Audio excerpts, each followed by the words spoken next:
Good afternoon, friends. I'm Dr. Prasanna Gadre, sexologist from Kothur area, Pune.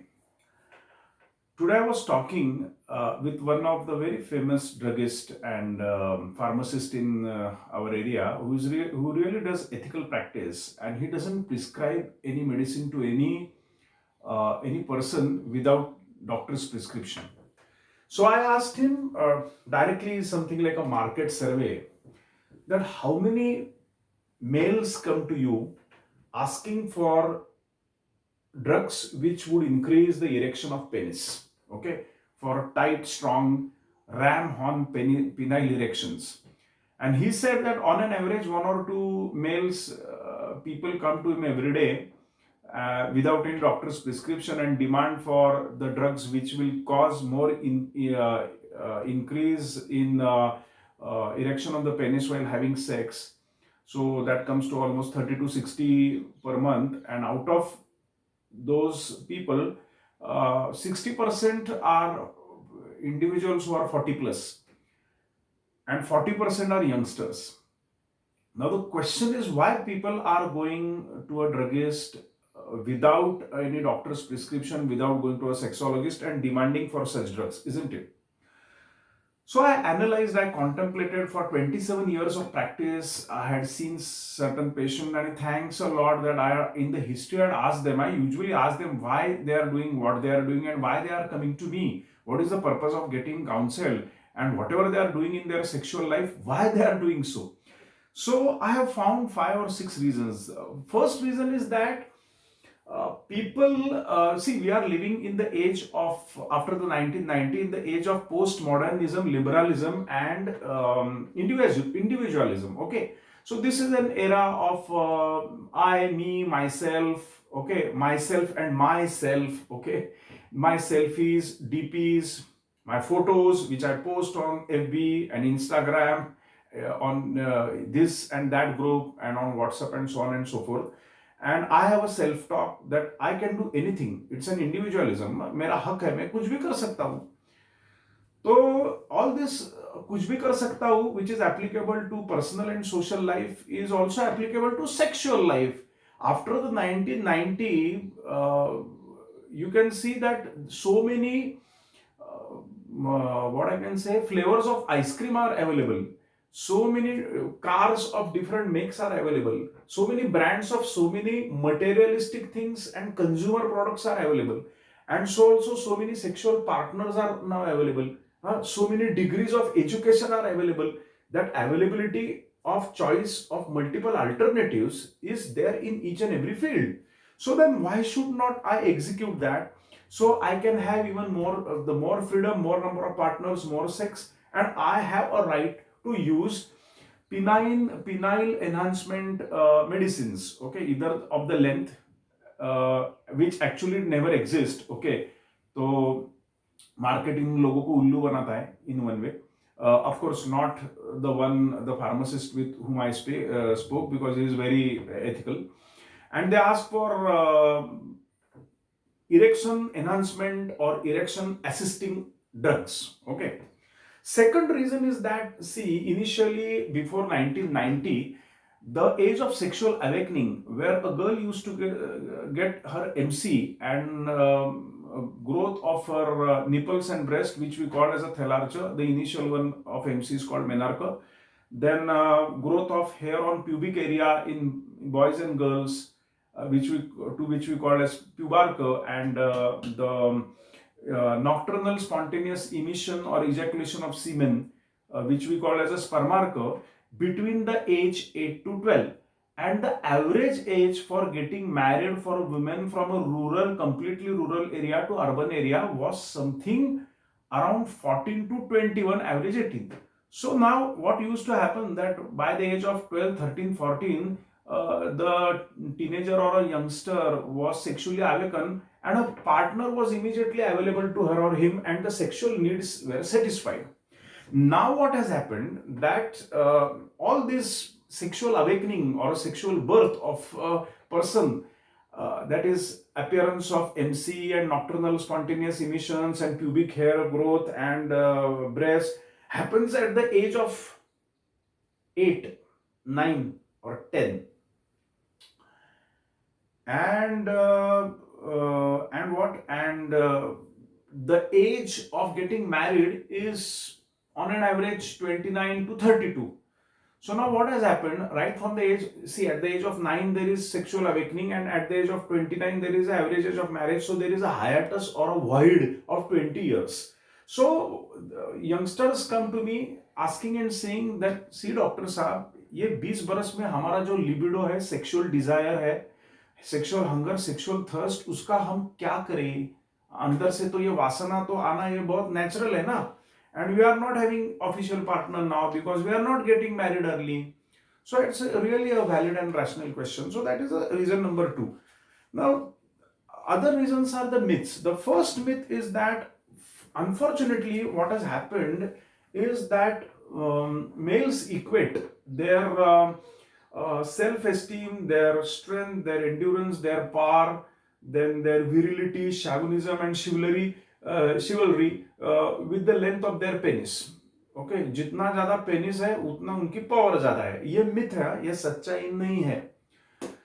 And they also equate their sexual prowess and power with the amount of erection they get, the degree, the tightness, okay, the strength of the erection, how many ejaculations they would be getting in a one night or with one partner, how much amount of semen they will throw, and how many partners they would have sex with. Okay, so that is the irrational equation and definition in their mind. So they feel that they want to increase the overall maleness and their purushartha by increasing the length of the penis, either the flaccid non-excited or a excited erect penis. So that's the reason third, that they happen to go to fetch such kind of drugs. Another reason is that the comparison mode के ऊपर चले जाते हैं. There was one ad ना, भला उसकी कमीज मेरे कमीज से ज्यादा सफेद कैसी. So as Karen Horney has said, penis envy is there. भला उसका लिंग या उसका पेनिस मेरे पेनिस से ज्यादा बड़ा या लंबा कैसा या हार्ड कैसा. So they feel bitter. Okay.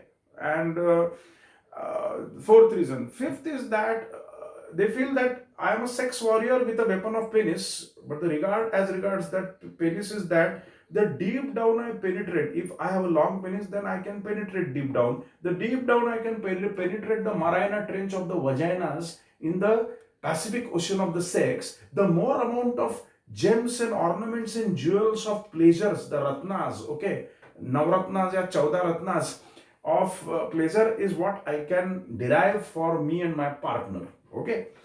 And number games up, how many partners and erections and ejaculations and semens and the depth and length. Okay. And finally, they also feel the last reason is that I want to seduce, allure, satisfy, entice, convince my girlfriend with my penile abilities and competencies so that I can have more hookups with her. And if I am not there with her in a bed, then she should have hiccups. So these are the reasons. For the 40% of youngsters. The 60% of the youngsters are extramarital sex has increased, okay, and maybe this time let us not go in the details, we will see afterwards if possible. But what happens with these aging people, that they start losing up the erection again because of the aging process, atherosclerosis, that is a block in the penile vessel, and whether the person is young or old, because of the consumption of the tobacco, hookah, then cigarettes, that is a smoking, late nights, bad lifestyles, improper kind of dinner, lack of proper nourishment to the body, alcohol, the helpings and the touchings and the chaknas and whatnot, and the high junk food, high consumption, and the fat and the oil in it. Those are the reasons why they don't get the erection.